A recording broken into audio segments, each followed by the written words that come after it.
একদিন আমি বাসায় একা ছিলাম এবং আমার গার্লফ্রেন্ডের সঙ্গে ভিডিও কলে কথা বলছিলাম। তখন আমি খেয়াল করলাম কাকিমা নীরবে আমাকে লক্ষ্য করছিলেন। আমি যখন কথা বলা শেষ করলাম তখন কাকিমা এসে আমাকে জিজ্ঞেস করলেন, রিফাত তুমি কি করছিলে? আমি একটু দ্বিধায় পড়ে বললাম, কিছু নাকি। কেন? কাকিমা মুচকি হেসে বললেন, সব আমি দেখে নিয়েছি, তুমি আমাকে কিছু লুকিয়ে না। আমি সরাসরি কাকির সঙ্গে কথা বলতে শুরু করলাম। কাকিমা হেসে বললেন, আচ্ছা এসব কবে থেকে চলছে? আমি বললাম, কাকিমা এখন আপনাকে কি বলবো? তখন কাকিমা বললেন, এসো আমার সঙ্গে, আমার ঘরে চল। আমি কাকিমার সঙ্গে তার ঘরে গেলাম। কাকি আমাকে তার বিছানায় বসতে বললেন। তিনি বললেন, রিফাত তুমি তো এখন অনেক পরিণত আর শক্তিশালী হয়ে গেছ। তোমার চাচাকেও ছাড়িয়ে গেছে। ভিডিও কলে যখন কথা বলছিলেন তখন আমি সব দেখেছিলাম। এই বলে কাকি আমার সাথে জোর করে যা করেছিল, বন্ধুরা তা শুনলে তোমরা ঠিক থাকতে পারবে না। বন্ধুরা, মূল ভিডিওটি শুরু করার পূর্বে তোমাদের কাছে ছোট্ট একটা রিকোয়েস্ট, তোমরা যদি আমার চ্যানেল এ নতুন হয়ে থাকো তাহলে অবশ্যই এই ভিডিওতে একটি লাইক করে চ্যানেলটি সাবস্ক্রাইব করে পাশে থাকবে। তাহলে আসল ঘটনা শুরু করা যাক। আমার নাম রিফাত। আমি 20 বছর বয়সী এবং আমি একটি ছোট্ট গ্রামে থাকি। আমাদের পরিবারটি একটি যৌথ পরিবার, যেখানে আমি, আমার বাবা মা, আমার চাচা এবং কাকিমা একসঙ্গে থাকি। আমার চাচার সম্প্রতি বিয়ে হয়েছে, তবে বিয়ের 3 মাস পরে তিনি বিদেশে কাজ করতে চলে যান। তারপর থেকে আমার কাকিমা একা হয়ে যায়। আমার কাকিমা ছিলেন অনেক সুন্দর। একটু স্বাস্থ্যবান হওয়ায় তাকে অনেক বেশি আকর্ষণীয় লাগত। তিনি শাড়ি পরতে অনেক ভালোবাসতেন। আমার বাবা সকাল 8টায় দোকানে যান এবং রাত 8টায় ফিরে আসেন। আমি মাঝে মাঝে বাবার কাজে সাহায্য করি, তবে বেশিরভাগ সময় আমি বাড়িতে থাকি এবং বাড়ির কাজকর্ম করি। একদিন সকালে আমার কাকিমা অসুস্থ বোধ করছিলেন এবং তার জ্বর এসেছিল। মা আমাকে বললেন, রিফাত কাকিকে হাসপাতালে নিয়ে যান। আমি বাইক বের করলাম এবং কাকিমাকে পিছনে বসার জন্য বললাম। কাকিমা পিছনে বসলেন এবং আমি বাইক চালিয়ে হাসপাতালের দিকে রওনা দিলাম। রাস্তাটা একটু খারাপ ছিল। আমি কাকিমাকে বললাম, কাকিমা আপনি শক্ত করে ধরে বসুন। রাস্তা খারাপ করে যাবেন কিন্তু না। যেন কাকিমা আমার কাছে ধরে বসে রইলেন। আমরা কিছু দূর যাওয়ার পর রাস্তা আরও বেশি খারাপ হয়ে গেল, ফলে আমাকে বারবার ব্রেক করতে হচ্ছিল। শেষ পর্যন্ত আমরা হাসপাতালে পৌঁছলাম। ডাক্তার কাকিমা স্বাস্থ্য পরীক্ষা করলেন এবং কিছু ওষুধ লিখে দিলেন। কাকিমা ধীরে ধীরে সুস্থ হয়ে উঠলেন। সেদিন থেকে আমি উপলব্ধি করলাম যে পরিবারের প্রতি দায়িত্ব পালন করা আমাদের সবার কাজ। সকাল বেলার পরিবেশ বেশ মনোরম ছিল। কাকিমা হালকা জ্বর নিয়ে বিশ্রামে ছিলেন। আমি ওষুধ আনতে বাজারে গিয়েছিলাম। 20 মিনিট পরে ওষুধ নিয়ে বাড়ি ফিরে এলাম। কাকিমা নিজের ঘরে শুয়ে পড়লেন আর আমি বারান্দায় বসে থাকলাম। মা আমাকে জিজ্ঞাসা করলেন, রিফাত ডাক্তার কি বললেন? আমি বললাম, মা ডাক্তার বলেছেন চিন্তার কিছু নেই, জ্বরটা একটু বেশি, তবে এই ওষুধগুলো ঠিক সময় খেলে ঠিক হয়ে যাবে। যদি না ঠিক হয় তাহলে আবার যেতে বলেছেন। 5 মিনিট পরে কাকি আমাকে ডাক দিলেন। মা বললেন, রিফাত মনে হয় তার কিছু দরকার, একবার দেখে। আমি কাকির ঘরে গেলাম। কাকিমা বললেন, রিফাত 1 গ্লাস পানি নিয়ে, গলা শুকিয়ে গেছে। আমি বললাম, ঠিক আছে। কাকিমা পানি এনে কাকিমার হাতে দিলাম। আমাদের হালকা ছুঁয়ে গেল আর কাকিমা নিচের দিকে তাকালেন। আমি ঘর থেকে বেরিয়ে আসতে চাইলে কাকিমা বললেন, রিফাত তুমি কোথাও যাচ্ছ? একটু বসো, আমার সঙ্গে একা থাকতে ভাল লাগছে না। আমি বললাম, কাকিমা মাকে ঘরের কাজে সাহায্য করতে হবে। কাকিমা বললেন, ও নিজেই করে নেবে, তুমি একটু বসো, আমার শরীরটা ভাল লাগছে না। আমি বললাম, ঠিক আছে কাকিমা। কয়েক মিনিট বসিয়ে কাকিমা গভীর মমতা দৃষ্টিতে আমার দিকে তাকিয়ে থাকলেন। মনে হচ্ছিল তিনি কিছু বলতে চান কিন্তু সাহস পাচ্ছিলেন না। আমি কাকিমাকে মন থেকে অনেক ভালোবাসতাম। তার একা থাকার কষ্টগুলো আমার সহ্য হতো না, কিন্তু আমি কিছু বলতে পারতাম না। কিন্তু কাকিমাকে দেখলে মনে হতো তিনি আমাকে কিছু বলতে চান। সকালটা ছিল শান্ত। মা আমাকে ডেকে বললেন, রিফাত কাজের আমার সাথে একটু কাজ করত। আমি বললাম, ঠিক আছে মা। কাকিমার ঘর থেকে বের হয়ে কাজে লেগে গেলাম। পরের দিন কাকি অনেকটাই সুস্থ হয়ে গেলেন। তিনি ঘরে ছোটখাট কাজ শুরু করলেন। আমি বারান্দায় বসে পত্রিকা পড়ছিলাম। কাকি ঝাড়ু দিতে দিতে বারান্দায় এলেন। তার চোখে একটা আলাদা প্রাণ, চাঞ্চল্য দেখা যাচ্ছে। মা যখন রান্নাঘরে ব্যস্ত ছিলেন কাকি মাঝে মাঝে আমাকে দেখছিলেন, হয়তো কিছু বলতে চাইছিলেন, আমি চুপচাপ থাকলাম। তখন কাকিমা আলমারি থেকে কিছু নামানোর চেষ্টা করছিলেন। কিছুক্ষণ চেষ্টা করার পর তিনি বললেন, রিফাত, একবার আসতে পারো? একটা জিনিস নামাতে সাহায্য দরকার। আমি উঠে গেলাম, বললাম, কাকিমা কি হয়েছে? কাকিমা বললেন, এই আলমারি অনেক উঁচু, আমার হাত পৌঁছচ্ছে না। তুমি যদি একটু ধরে সাহায্য করো, আমি জিনিসটা নামিয়ে নিতে পারব। আমি বললাম, ঠিক আছে, যাচ্ছি। আমি আলমারির পাশে দাঁড়িয়ে কাকিমাকে সাহায্য করলাম। জিনিসটা নামিয়ে দেওয়ার পর কাকিমা হাসি মুখে বললেন, ধন্যবাদ রিফাত, তুমি না থাকলে এই কাজটা করা মুশকিল হতো। এরপর আমি বারান্দায় ফিরে গেলাম আর কাকিমা নিজের কাজ নিয়ে ব্যস্ত হয়ে পড়লেন। আমি বুঝতে পারলাম যে কাকে কি বলতে চাইছেন। কাকিমা বললেন, আচ্ছা, এবার থামে এবং আমাকে নিচে নামিয়ে দাও।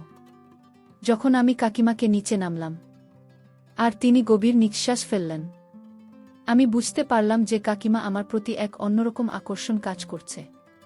আমার পক্ষ থেকে কিছুটা অনীহা ছিল, তবে পরে ভাবলাম এই অনীহা থেকে বেরিয়ে আসা উচিত। এই কদিন আমি ছাদে বসে আমার গার্লফ্রেন্ডের সঙ্গে ফোনে কথা বলছিলাম। রাত তখন প্রায় 10টা বাজে। বাবা মা ঘুমিয়ে পড়েছিলেন, কিন্তু কাকিমা তখনও জেগেছিলেন। কাকি বুঝতে পেরেছিলেন যে আমি কারো সঙ্গে ফোনে কথা বলছি। তিনি ছাদে এসে বললেন, রিফাত, তুমি এই সময় কার সঙ্গে কথা বলছো? আমি বললাম, কাকিমা, এটা একটা বিশেষ বিষয়। কাকিমা বললেন, তাহলে এতই বিশেষ? আমি বললাম, কাকিমা, তেমন কিছু নয়। কাকিমা হাসি মুখে বললেন, তাহলে কি আমি তোমার জন্য বিশেষ নই? আমি বললাম, কাকিমা, আপনি তো আমার জন্য খুবই গুরুত্বপূর্ণ। কাকিমা বললেন, যদি আমি এত গুরুত্বপূর্ণ হই তাহলে তুমি ওর সঙ্গে কেন কথা বলছো? আমার সঙ্গে তো কথা বলতে পারতে। আমি বললাম, কাকিমা, সে আমার বান্ধবী। কাকিমা তখন বললেন, রিফাত, আমি কিছুদিন ধরে তোমাকে একটা কথা বলতে চাইছি, কিন্তু সাহস পাচ্ছিলাম না। আজ বলতে চাই, তুমি কি আমার একটা আবদার পূরণ করবে? আমি বললাম, কাকিমা, এটা কিভাবে সম্ভব? কাকিমা বললেন, দেখো, তোমার চাচা প্রায় 10 মাস ধরে নি আমি কিভাবে দিন কাটাচ্ছি তা আমি জানি। আমি বললাম, কাকিমা, যদি কেউ জেনে যায়? কাকিমা বললেন, দেখো, কেউ কিছু জানবে না, এটা শুধু আমাদের মধ্যে থাকবে। আর তোমার বান্ধবীর সঙ্গে কথা বলা একটু কমিয়ে দাও। তারপর থেকে কাকি আমাকে যখনই ডাকবেন আমি তার কথায় সায় দিতাম, কখনো না করতাম না, কারণ আমিও কাকিমাকে মনে মনে অনেক পছন্দ করতাম। রিফাত তার পরিবারের সঙ্গে একটি মিষ্টি ও স্বাভাবিক সম্পর্ক বজায় রাখতে একদিন সন্ধ্যায় কাকিমা ছাদে কিছু কাজ করছিলেন আর রিফাত সেখানে ছিল। কাকি হাসি দিয়ে বললেন, রিফাত, তুমি তো অনেক, কিভাবে এত ফিট থাকো? রিফাত হালকা হেসে উত্তর দিন, কাকি, এটা আমার প্রতিদিনের অভ্যেস আর সঠিক খাবারের কারণে। কাকি বললেন, তাহলে আমাকে শেখাবে কিভাবে সুস্থ থাকতে হয়? রিফাত মাথা নেড়ে বলল, অবশ্যই চাইছি। এটা খুবই সহজ, কয়েকটি নিয়ম মেনে চললেই আপনি পার্থক্য বুঝতে পারবেন। কথার ফাঁকে কাকি আবার বললেন, রিফাত, তুমি পড়াশোনা আর অন্য কাজের মাঝেও এত সময় কিভাবে ম্যানেজ করো? রিফাত শান্তভাবে বলল, কাকিমা, সবকিছু পরিকল্পনা করে করলে সময়ের অভাব হয় না। পরের দিন সকালে রিফাত ও কাকিমা একসঙ্গে বাড়ির কাজ করছিল। মা বাবা তখন বাজারে ছিলেন। কাকি বললেন, তুমি তো অনেক কাজ জানো, আমি তোমার চাচার মতো এত ভালো সহকারী আর পাইনি। রিফাত হেসে বলল, কাকি, পরিবারের সবাই একসঙ্গে কাজ করলে সেটা আনন্দের হয়ে ওঠে। এইভাবে কাকিমা এবং রিফাতের সম্পর্ক আরও গভীর এবং পারস্পরিক শ্রদ্ধার গড়ে ওঠে। এক রাত আমার ফোন বেজে উঠুন। আমার ঘনিষ্ঠ বান্ধবী ফোন করেছিলেন। আমি তখন আমার ঘরে বসে তার সঙ্গে কথা বলছিলাম। কথোপকথনের সময় আমি বললাম, সোহাগী, তুমি কি আমার সঙ্গে দেখা করতে পারবে?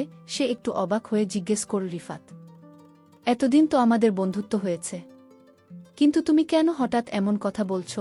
আজ তোমার কি হয়েছে? আমি হেসে বললাম, কিছু না, মনে হলো তোমার সঙ্গে দেখা করা দরকার। সোহাগী বলল, ঠিক আছে, আমি তোমার সঙ্গে দেখা করতে রাজি।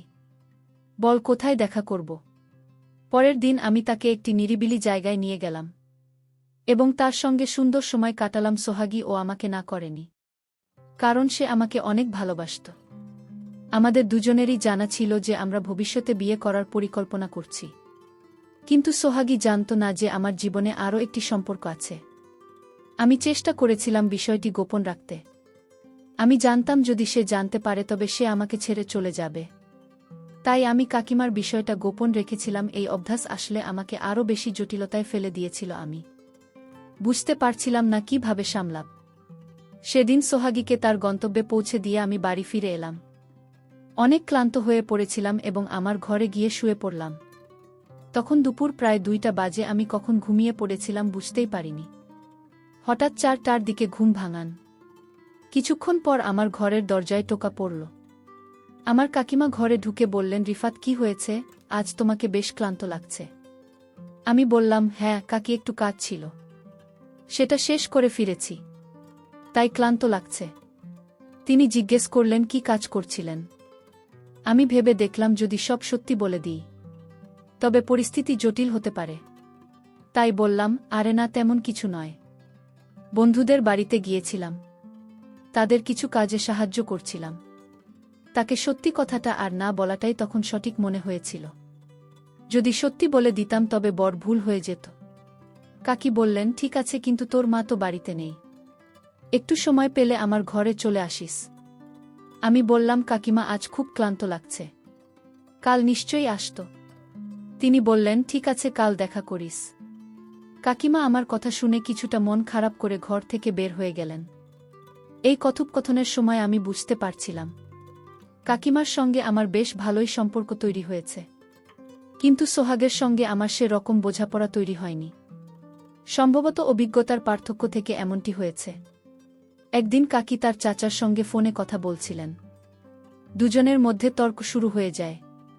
কাকিমা ফোনে কথা বলছিলেন এবং বললেন, তুমি এখনও কিছুদিন কাজ চালিয়ে যাও, আরও কিছু টাকা জমিয়ে নাও, যা ভবিষ্যতে আমাদের কাজে লাগবে। 23 বছর আরও চেষ্টা করো, আমি তোমার সঙ্গে ভিডিও কল করেই যোগাযোগ রাখে। তুমি কাজ নিয়ে দুশ্চিন্তা করো না। কিন্তু চাচা বললেন, আমাদের কোম্পানিতে কাজ অনেক কমে গেছে, মানুষজন কাজ ছেড়ে বাড়ি চলে যাচ্ছে। আমাকে বলে দেওয়া হয়েছে কিছুদিনের মধ্যে ফিরতে হবে, কিছুদিনের মধ্যেই ছুটি ঘোষণা হতে চলেছে।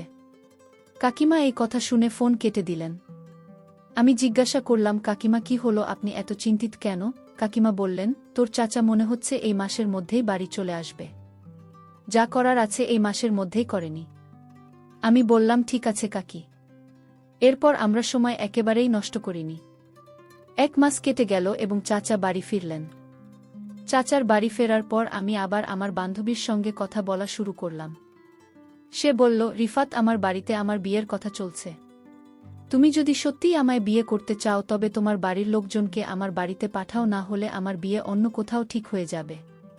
আমি বললাম, তুমি তোমার মায়ের সঙ্গে কথা বলো।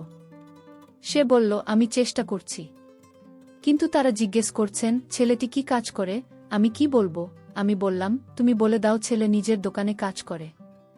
সে বলল, ঠিক আছে, আমি কথা বলব, দেখি কি হয়। কিছুক্ষণ পর তার ফোন এল। সে বলল, মা রাজি হয়ে গেছেন, এখন বাবার সঙ্গে কথা বলতে হবে, দেখি বাবা কি বলেন। রাতে তার বাবা বাড়ি এলে তার মা বিষয়টি তুললেন। আশ্চর্যের বিষয়, সোহাগীর বাবা তৎক্ষণাৎ রাজি হয়ে গেলেন। সে আমাকে ফোন করে বলল, আমার বাবা মা রাজি হয়েছেন, এখন তুমি তোমার মা বাবাকে আমাদের বাড়িতে পাঠাও। আমি বললাম, ঠিক আছে। তারপর 1 মাসের মধ্যেই আমাদের বিয়ে হয়ে গেল। এদিকে চাচা এখন বাড়ি থেকে কাজ করছিলেন, কিন্তু এই পুরো ব্যাপারটি সম্পর্কে না চাচা কিছু জানতেন না। আমার স্ত্রী সোহাগী, আমরা এই বিষয়টি একেবারে চাপা দিয়ে রেখেছিলাম। বিয়ের পর আমি আমার স্ত্রী সোহাগীর সঙ্গে খুব খুশি ছিলাম, আর চাচা কাকিকে নিয়ে সুখে ছিলেন। আমরা আর কখনো এ ব্যাপারে আলোচনা করিনি। আমাদের বিয়ের 5 বছর কেটে গেছে। আমি আর সোহাগী একে অপরের সঙ্গে খুব ভালোভাবে দিন কাটাচ্ছিলাম। এরই মধ্যে একদিন সোহাগী খুব খুশি মনে আমাকে জানান সে মা হতে চলেছে। এই সংবাদ শুনে আমার আনন্দের সীমা রইল না। চাচা স্ত্রীও এই খবর পেয়ে খুব খুশি হলেন।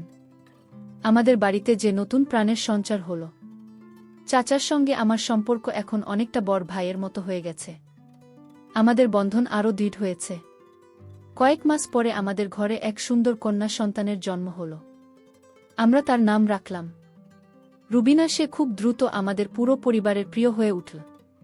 চাচা কাকিমা রবিনাকে তাদের মেয়ের মতো ভালোবাসতেন। এ সময় আমি ও চাচা একসঙ্গে আমাদের কাজ আরও বড় করার সিদ্ধান্ত নিলাম। একদিন চাচা বাড়িতে ছিল না, তখন কাকিমা আমায় ডাকল। আমি কাকিমার ডাকে সাড়া দিয়ে কাকিমার ঘরে গেলাম। কাকিমা তখন বলল, আজ তোকে একটা কথা রাখতেই হবে। আমি বললাম, কাকিমা, তুমি নিশ্চিন্ত হয়ে বলতে পারো কি কথা?